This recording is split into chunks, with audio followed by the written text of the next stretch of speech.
Hey everyone, welcome back. In today's video, I'll show you how to withdraw money from the Dabble Fantasy app quickly and easily. Let's get started.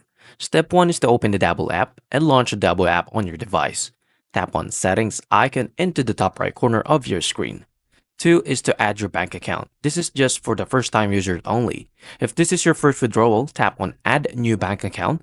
Enter your bank details including full name, bank account number, other required information, and then after adding those information, click on Save Details to confirm.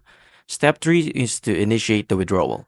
Go to your profile and find the withdraw option. Select the amount you want to withdraw. Choose the bank account where you want to receive your funds, and then tap Withdraw to process transactions. Wait for the funds to arrive. If you use an instant transfer supported bank, you may receive your money within minutes. Otherwise, standard bank transfer take up to 1 to 3 business days.